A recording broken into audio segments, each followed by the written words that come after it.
Observant IAS के। आज जो आपको 2 दिन का मिलेगा 26 और 27 का, ठीक है। और आज का जो है वो पैटर्न थोड़ा अलग होगा, अलग इसलिए कि आपको इंपॉर्टेंट क्वेश्चन यहाँ पर बताया जाएगा। क्वेश्चन आंसर सेशन नहीं होगा, लेकिन एक इंपॉर्टेंट टॉपिक जो करंटली न्यूज में है उसको डिस्कस किया जाएगा और कैसे आपके एग्जाम में क्वेश्चन बनेगा उससे ये चीज बताया जाएगा, ठीक है। चलिए तो स्टार्ट कर रहे हैं आज का सेशन। देखिए उससे पहले ये चीज की प्रैक्टिस सेट रोजाना लगाइए और एग्जामिनेशन हॉल में कम तिल मिलाइए। जी, एग्जामिनेशन हॉल में कम तिल मिलाइएगा अगर प्रैक्टिस सेट रोज लगाइएगा, क्योंकि प्रैक्टिस सेट जो है की होता है आपके सक्सेस रेशियो को बढ़ाने के लिए, ठीक है। तो और प्रैक्टिस सेट भी बाजार से अगर खरीद के लगा रहे तब भी ठीक है, लेकिन अगर कोई एक्सपीरियंस टीचर से तैयार किया हुआ प्रैक्टिस सेट लगा रहे वो ज्यादा फायदेमंद होगा आपके लिए। जैसे कि जीएस के लिए सर जो है तैयार करते हैं बेस्ट प्रैक्टिस सेट, इनके प्रैक्टिस सेट से क्वेश्चन रहता ही रहता है। अगर इनका कीजिएगा तो आपको मिलेगा, कॉन्टैक्ट दिया हुआ है इसके लिए आपको, ठीक है। और यहाँ पे भी आप मैसेज वगैरह कर सकते हैं इसके लिए। चलिए अपना सेशन शुरू करते हैं। देखिए पहला जो टॉपिक न्यूज में रहा है इस वक्त बहुत ज्यादा, वो है आपको जाके Ayodhya set to become first AI powered Vedic city, ठीक है। वैदिक सिटी कहने का मतलब है कि अयोध्या में जो भव्य मंदिर का निर्माण हो रहा है, तो ऐसा कहा जा रहा है कि नंबर ऑफ पीपल विजिट होने की जो संख्या है रोजाना 40 से 50 हजार हो सकती है। तो अब जाहिर सी बात है कि इतनी बड़ी पॉपुलेशन एक जगह विजिट करेगी रोजाना, तो इकोनॉमिक एक्टिविटी बढ़ेगी। इकोनॉमिक एक्टिविटी बढ़ेगी तो इन्वायरमेंटल इशू देखा जा सकता है। इन्हीं सब चीज को ध्यान में रखते हुए योगी आदित्यनाथ ने क्या किया है, वहां के सीएम ने, कि एआई पावर्ड वैदिक सिटी तैयार करने का निर्णय लिया। ये एक बहुत अच्छा इनिशिएटिव है देखा जाए तो इन्वायरमेंट के प्रोस्पेक्टिव से, क्योंकि जहां भी इस तरह का भव्य निर्माण हुआ है वहां पे 4 से 5 साल के बाद जो है इन्वायरमेंटल इशू देखा गया है, गार्बेज इशू देखा गया कि बहुत ज्यादा कूड़ा कचरा आसपास के एरिया में इकट्ठा हो जाता है। इसका बेस्ट एग्जाम्पल है आपका गोल्डन टेम्पल। उसके बाद गोवा में भी जो है टूरिज्म का सेक्टर जो है बहुत ज्यादा ग्रो करता है, तो वहां भी एक इशू देखा जाता था इन्वायरमेंट का इशू। तो उन सब चीजों से एक्सपीरियंस लेकर इन्होंने जो है क्या किया है कि इस काम को, वहां के इन्वायरमेंट इशू को टैकल करने के लिए क्या किया है कि एआई पावर बेस जो है एक कंपनी के साथ जो है इन्होंने ये किया है, टाई अप किया है, अरहास टेक्नोलॉजी प्राइवेट लिमिटेड, ठीक है। ये जो है यूपी गवर्नमेंट के अयोध्या डेवलपमेंट अथॉरिटी के साथ लिंक्ड करके क्या करेगी कि इस तरह के इशू को देखेगी, ठीक है। अगर 40 हजार की भीड़ अगर एक जगह इकट्ठा हो रही है तो उससे क्या क्या इशू हो सकता है, क्या क्या प्रॉब्लम हो सकता है, इन्वायरमेंटल इशू से लेके अदर ट्रैफिक इशू वगैरह, उस सब को टैकल कौन करेगी, ये AI powered artificial intelligence powered जो इस कंपनी के द्वारा तैयार किया जाएगा। इसी कंपनी को इसलिए दिया गया है कि इसका जो है एआई टैकल करने में अच्छा रिकॉर्ड रहा है, ये एक एक्सपीरियंस्ड कंपनी है। उसके बाद ये एक अच्छा इनिशिएटिव इसलिए भी माना जा रहा है क्योंकि ऐसा कहा जाता है कि सरकार जो है टेक्नोलॉजी का इस्तेमाल करने में पीछे रह जाती है, ठीक है। तो इसी को जो है इम्प्रूवमेंट करते हुए योगी आदित्यनाथ जी ने जो है इस कंपनी को दिया है कि यहाँ पे जो इशू आएगा, अयोध्या में जो विजिटर जब विजिट करेंगे तो जाहिर सी बात है कि बहुत ज्यादा विजिटर एट अ टाइम पहुंचेंगे, तो वहां पे इशू हो सकता है। तो उसको टैकल करने के लिए ये एआई पावर्ड बेस्ड सिटी में कन्वर्ट किया जा रहा है अयोध्या को, जिससे जो है इस तरह के प्रॉब्लम्स को ना फेस किया जाए। अब यहाँ पे इम्पोर्टेंट ये है कि आपके लिए क्या इम्पोर्टेंट है इसमें, आपके लिए इम्पोर्टेंट बस इतना है कि अयोध्या ऐसी पहली सिटी है जो एआई पावर्ड बेस्ड वैदिक सिटी बन गई है, ठीक है। जो आपसे पूछा जाएगा और ऑप्शन में गोवा और उसके बाद अमृतसर डाला जाएगा, तो ये आपका करेक्ट आंसर ये होगा कि अयोध्या पहली सिटी है।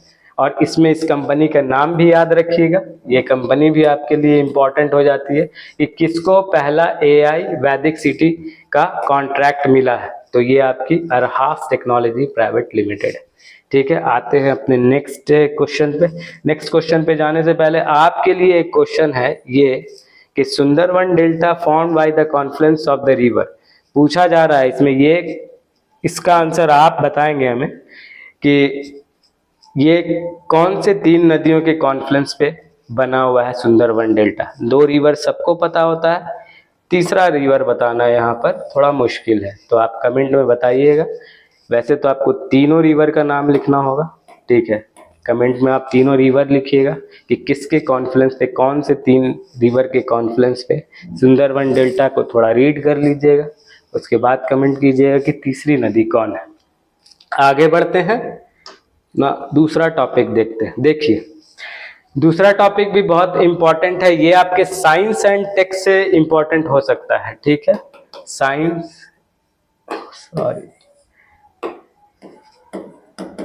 साइंस एंड टेक से ये टॉपिक को आप रिलेट कर सकते हैं, ठीक है। ई सिम का कॉन्सेप्ट आ रहा है, ठीक है, फिर से दोबारा से आ रहा है। अब ई सिम में आपसे क्वेश्चन डायरेक्ट यही बन सकता है कि ई सिम में ई जो है स्टैंड किसके लिए है, ठीक है। आप इसको मार दीजिएगा कि ई है तो इलेक्ट्रॉनिक्स होगा, तो यहाँ पर आप गलत हो जाइएगा। यहाँ पर ई का मतलब है एम्बेडेड, यही सारा खेल है, इसी चीज़ों को समझना होता है और आपका 1 नंबर पक्का हो जाता है, ठीक है। ई मतलब एम्बेडेड, ठीक है, एम्बेडेड। एम्बेडेड का मतलब ये है कि ई सिम का पहले पूरा का पूरा आप ये समझिए कि ये ई सिम है क्या। सिम का मतलब तो आपको पता होगा, सब्सक्राइबर आइडेंटिटी मॉड्यूल, ठीक है। ई मतलब हो गया यहाँ पर एम्बेडेड सब्सक्राइबर आइडेंटिटी मॉड्यूल। अभी क्या होता है कि अभी जब आप कोई मोबाइल लेते हैं तो फिर आप अलग से एक सिम लेते हैं और फिर उसको उसमें इंस्टॉल करके आप अपनी सर्विस लेते हैं। लेकिन अब ई सिम के कंसेप्ट पे क्या होगा, ई सिम का कंसेप्ट आ जाएगा तो आपको सिम लेने की जरूरत नहीं पड़ेगी, आपका सिम जो है ऑलरेडी मोबाइल में एम्बेडेड होगा, ठीक है। ऑलरेडी सिम लगा हुआ है, आपको बस उसको सब्सक्राइब करना होगा, ठीक है। आप किसी भी ऑपरेटर से जिसकी भी सर्विस अच्छी है आप जो है उसको लीजिए और फिर आपका सर्विस शुरू हो जाएगा। काम मतलब कि अब जो सिम है आपको दोबारा से परचेज नहीं करना पड़ेगा, सिम आपके मोबाइल में ऑलरेडी इनबिल्ड आएगा, ठीक है। सिम का कंसेप्ट जो आप फिजिकल सिम खरीदते हैं उसका जो है कंसेप्ट खत्म किया जा रहा है, और ये इनिशिएटिव सबसे पहले कौन ला रहा है इंडिया में? एयरटेल। याद रखिएगा एयरटेल के सीईओ का बहुत ज्यादा जोर है, ठीक है। एयरटेल जो है इस तरह का कंसेप्ट लेकर आ रही है, ठीक है। वैसे जियो वगैरह भी जोर दे रहे हैं। अभी जो है ई सिम यूरोपियन कंट्री में अभी यूज होता है ऑलरेडी, यूरोपियन कंट्री में आपके नॉर्थन अमेरिका में इन सब जगह जो है ई सिम ही यूज होता है ज़्यादातर सिक्योरिटी रीजन से। अभी भी कुछ ऐसे फोन्स हैं जैसे कि iPhone XR हो गया, उसके बाद आपके सैमसंग के कुछ फोन्स हैं जिसमें जो है ई सिम का कंसेप्ट है। उसके बाद आपको गूगल पिक्सल एक फ़ोन है जिसमें जो है ई सिम ही आता है। इसको क्यों जोर दिया जा रहा है इसको इस्तेमाल करने के लिए? इसलिए कि ये सिक्योरिटी पर्पज से बहुत बेहतर है, क्योंकि अगर आपका फ़ोन गुम भी होता है ई सिम वाला, अगर स्टोलन होता है, चोरी होती है, तो उसके बाद भी जो है उसमें से अभी क्या होता है कि अगर आपका फ़ोन चोरी हुआ तो फिर उसमें से सिम निकला, आपका फ़ोन गया, लोकेशन ट्रैक होना मुश्किल है, आपका फ़ोन कोई और यूज़ करेगा उसके बाद। लेकिन इस तरह के ई सिम वाले फ़ोन में कंसेप्ट ये है कि उसमें से सिम निकल ही नहीं सकता है। जब भी फ़ोन ऑन होगा तो लोकेशन टैकल हो जाएगी कि आपका फ़ोन कहाँ इस समय यूज़ हो रहा है, तो सिक्योरिटी पर्पज से अच्छा है। दूसरे ये कि एक स्लॉट कम हो जाएगा आपके फ़ोन में, जो आपको बाहर से खोल के लगाना होता है, अब उस झंझट से आप बचिएगा। उसके बाद सिम ट्रे टूट गया किसी का, तो इस तरह के जो फिजिकल डैमेज है इससे जो है आपका फ़ोन सेफ रहेगा। तो ये एक अच्छा कंसेप्ट है। इसमें आपके लिए क्वेश्चन बनेगा कि ई सिम का कंसेप्ट पूरी दुनिया में कब से स्टार्ट हुआ है? साल 2012 से, याद रखिएगा, ठीक है। इंडिया में 2023 में अभी बात चल रही है, स्टार्ट नहीं हुआ है। दूसरी चीज ई में ई का आप जो है कंसेप्ट याद रखिएगा कि इसका मतलब एम्बेडेड है, इलेक्ट्रॉनिक नहीं है। ट्रेडिशनल सिम को जो है रिप्लेस किया जा रहा है इससे, ठीक है। एडॉप्टेशन ओवर ट्रेडिशनल सिम, देखिए ई सिम को अडॉप्ट किया जाएगा और ट्रेडिशनल सिम से आपको मुक्ति मिलेगी। आप दोबारा से जो है फिजिकल सिम खरीदने की जरूरत नहीं पड़ेगी। सिर्फ आपको क्या पड़ेगा, ऑपरेटर के पास जाइए और अपना सब्सक्राइबर लीजिए, चाहे एयरटेल चाहे जियो, किसी का भी। एक तो इसमें ये रहेगा कि आप इस महीने एयरटेल तो अगले महीने जियो का रिचार्ज कर सकते हैं। चलिए नेक्स्ट देखते हैं। सेफ्टी फीचर्स के लिए देख लीजिए यहाँ पर मेंशन किया हुआ है। हाउ टू एक्टिवेट, आप जाइए किसी भी सब्सक्राइबर के पास, इसका ये ले लीजिए, Airtel, Jio and Vodafone and many more. और पूरे यूरोप में जो कंसेप्ट लाया गया था सबसे पहले 2012 में। ठीक है, आगे बढ़ते, नेक्स्ट। हाँ, नेक्स्ट है defence export at record high. Will India jump from being a big defence importer to exporter. ये बहुत अच्छी खबर है, एक मात्र ऐसी खबर है जिससे आप प्राउड फील कर सकते हैं। हाँ, प्राउड फील तो आप कीजिए, बहुत सारी वजह है करने की, लेकिन पढ़िए लगातार, जिस दिन रिजल्ट होगा उस दिन आपके लिए सबसे ज्यादा प्राउड वाली बात होगी। चलिए देखते हैं, defence export at a record high will.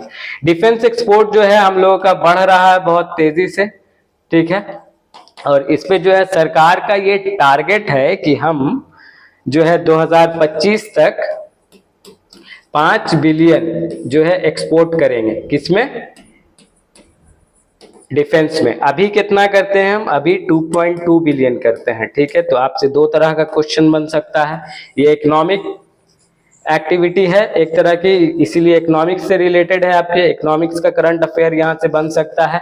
तो इसको याद रखिए कि इंडिया जो है, पहले इंडिया को जाना जाता है कि इंडिया जो है ज्यादातर डिफेंस का आइटम परचेज करता है बाहर से, लेकिन अभी पिछले कुछ साल 2020 से जो है इंडिया जो है खुद इंडिजीनियस वेपन्स बना रहा है और साथ के साथ उसको एक्सपोर्ट भी कर रहा है। ठीक है, तो ये एक बड़ा सेक्टर है इंडिया का, जिसमें जो है इंडिया जो है अपनी इकोनॉमी को बूस्ट करना चाह रहा है। अभी देखिए अमेरिका जो है सबसे ज्यादा पीस की गुहार लगाता है, लेकिन अगर आप सर्च कीजिएगा, डेटा देखिएगा तो पता चलेगा कि सबसे ज्यादा हथियार बेचने वाली अगर कोई नेशन है तो वो यूएसए है। ठीक है, रशिया यूक्रेन का वार हुआ, उसमें सबसे ज्यादा जो है हथियार को किसने बेचा? यूएसए ने बेचा। अभी जो रिसेंट में चल रहा था गाजा और फिर इजराइल के बीच, तो उसमें भी सबसे ज्यादा वेपन बेचने वाली नेशन यूएसए थी। तो इंडिया भी अब इंपोर्टर से एक्सपोर्टर बनने की लिस्ट में आ रहा है, इसीलिए यहाँ पे जो है लिखा गया jump from being a big defence importer, खरीदने वाले से अब जो बेचने वाले बन रहे हैं इंडिया। ठीक है, और ये इंडियन गवर्नमेंट का टारगेट है कि साल 2025 तक हम 5 बिलियन का एक्सपोर्ट करेंगे अपने डिफेंस आइटम को। अभी जो है 30 वेरिएंट्स ऑफ डिफेंस मटेरियल जो है इंडिया बना रहा है। ठीक है, और अपने आसपास के पड़ोसी मुल्कों को ये एक्सपोर्ट भी कर रहा है, जो कि एक बड़ी अच्छी बात है। इसमें हम मार्केट अपना और ज्यादा बढ़ा सकते हैं। थोड़ा हमारा इंडोनेशिया और मलेशिया से जो है टर्म्स अच्छे नहीं चल रहे हैं इस चीज को लेकर, एक्सपोर्ट को लेकर, डिफेंस एक्सपोर्ट को लेकर। अगर वो टैकल हो जाता है, उस तरह के वहां पे चीजों को अगर हम टैकल कर लेते हैं, तो उसके बाद जो है ये इजिली जो है साल 2025 तक हम 5 बिलियन एक्सपोर्ट कर लेंगे अपना डिफेंस। तो अभी आपसे क्वेश्चन ये पूछा जा सकता है कि अभी इंडिया कितना कर रहा है? 2023 में इंडिया का कितना एक्सपोर्ट था? तो ये 2.2 बिलियन था। ठीक है, साल 2021 में ये 1.6 था। ठीक है, साल 2021 में ये 1.6 था, साल 2022 में ये पहुंच गया है, साल 2023 में ये पहुंच गया है 2.2 बिलियन। ठीक है, अब लगातार यहाँ इम्प्रूवमेंट मिल रहा है, तो इंडिया चाह रहा है कि इसे साल 2025 तक हम जो है 5 बिलियन बना लें। ठीक है, तो ये आपसे पूछा जा सकता है कि इंडिया का टारगेट कितना है साल 2025 तक। ठीक है, इंडोनेशिया, मलेशिया और सिंगापुर से हमारी जो है डिफेंस को लेके थोड़ा सा मैटर गड़बड़ है, नहीं तो ये टारगेट इजीली हम अचीव कर लेते हैं। इसके अलावा जो है हम बहुत सारे कंट्रीज में जो है अब हमारा काम शुरू हो गया, हम जैसे कि मालदीव, श्रीलंका और हम लोग फ्रांस को एक्सपोर्ट कर रहे हैं अब, और इसके बाद जो है इंडोनेशिया से, मलेशिया से इंपोर्ट करना है इन फ्यूचर में। तो इस तरह से जो है हमारा जो है टारगेट अचीव हो जाएगा कितने का? 5 बिलियन का। ठीक है, ठीक है, डिफेंस एक्सपोर्ट 30 वेरिएंट बना रहे हैं हम, याद रखिएगा। इंडिजीनियस डिफेंस आइटम बन रहा है 30 से ज्यादा जो है डिफेंस आइटम हम खुद बना रहे हैं अपने इंडिया में। ठीक है, आगे नेक्स्ट देखते हैं।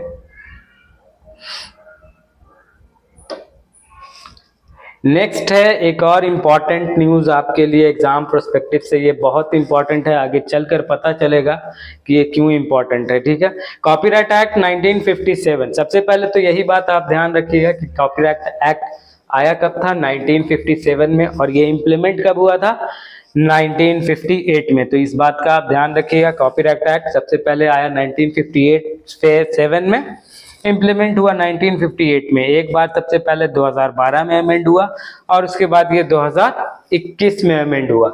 ठीक है, तो इस तरह से जो ये इम्पोर्टेंट हो गया, और ये अभी जो है साल 2012 के बाद से बहुत ज्यादा न्यूज में रहा है, लगातार न्यूज में रह रहा है। आगे आपको पता चलेगा कि एक साल में ये कितनी बार डिस्कस होता है। ठीक है, कितनी बार इस पे कोर्ट फैसला सुनाती है, कितने नए नए चीज ऐड होते हैं इसमें, तो इस वजह से ये जो है इम्पोर्टेंट हो जाता है, इसलिए इसको आप जान लीजिए। सबसे पहली बात ये कि ये 1957 में आया है। ठीक है, इम्प्लीमेंट हुआ है 1958 में, से लागू हो गया है ये। ठीक है, कॉपीराइट एक्ट। एक बात तो ये, अब ये होता किस लिए है, ये होता है कि कोई भी आइडिया, कोई भी इनोवेशन, कोई भी फॉर्मूला अगर किसी चीज से रिलेटेड है, वो अगर उसको आप सेव करना चाहते हैं तो उस पर आपको कॉपीराइट लेना होगा। ठीक है, अलग इसके लिए अलग कानून बना हुआ है, अलग अलग सेक्शन में जो है अलग अलग चीज सेव की गई है कॉपीराइट एक्ट के थ्रू। ठीक है, देखिए इसके डिफिनेशन से समझने की कोशिश करते हैं इसको। Copyright is a legal term describing ownership of control of the right to the use and distribution of certain works। देखिए आपके काम को जो है ये किया जाता है, सेव किया जाता है। ठीक है, कि आपका कोई आइडिया है, आपने उसको इम्प्लीमेंट करके कुछ नई चीज ले आया, तो उसको जो है सेव करने का राइट होता है, कॉपीराइट उस पर आपको मिल जाएगा। वो फिर आप उसको अपने पास रिजर्व रख सकते हैं, उसे कोई ये नहीं करेगा। देखिए, और ये किस चीज के लिए है, including books, videos, motion pictures, musical composition, और ये सारी चीज के लिए अलग अलग सेक्शन मेंशन है, जो कि आगे पता चलेगा आपको। ठीक है, आपके लिए जो सबसे ज्यादा इंपॉर्टेंट है ये एक्ट का डायरेक्ट डेट। ठीक है, और उसके बाद अमेंड कब कब हुआ है ये देखिए, ये कितना इंपॉर्टेंट है, साल में कितनी बार डिस्कस होता है। 4 दिन पहले हुआ है, 11 दिन पहले हुआ है, 13 अक्टूबर 2023 को हुआ है, 26 सितंबर 2023 को हुआ है। ठीक है, 14 अगस्त 2023 को हुआ है।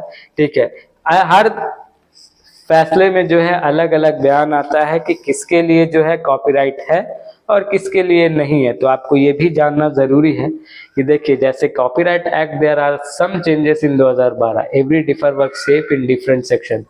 हर अलग काम अलग सेक्शन में सेफ है। फॉर एग्जाम्पल, सेक्शन 2 में ड्रामा इंडस्ट्रीज को सेव किया गया है, लिटरेरी वर्क्स को सेव किया गया है, और सेक्शन 13 में जो है प्रोटेक्ट फिल्म्स एंड सिनेमेटोग्राफी को सेव किया गया। इसी तरह से बहुत सारी चीज को जो है अलग अलग सेक्शन में सेव किया गया है, इसीलिए ये आपके लिए इम्पोर्टेंट हो जाता है। इसमें यहाँ पे कहा गया था, देखिए, no copyright religious script but adaptation और ड्रामेटिक वर्क्स। रिलीजियस स्क्रिप्चर्स के लिए कोई कॉपीराइट नहीं है, लेकिन ड्रामा वगैरह के लिए कॉपीराइट है। अगर आप कोई मूवी बना रहे हैं तो उसके लिए कॉपीराइट है।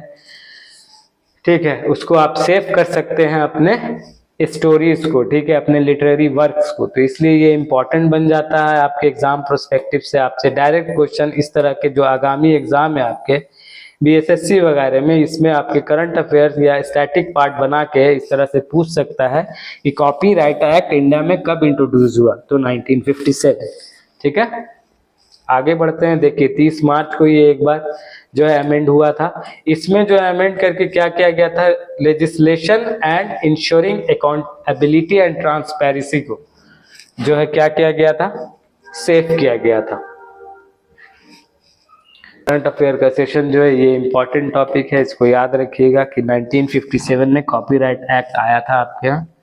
ठीक है, 58 से इम्प्लीमेंट हुआ, साल 2012 में एक बार ये अमेंड हुआ और एक बार 2021 में ये अमेंड हुआ। इस तरह की चीजों को याद रखा कीजिए, स्टेटमेंट बना के क्वेश्चन आपसे किया जाता है। ठीक है, इसमें जो भी आज डिस्कस हुआ आपके करंट अफेयर सेशन में सारा इंपॉर्टेंट है। आगामी एग्जाम में यहाँ से आपको क्वेश्चन देखने को मिल सकता है।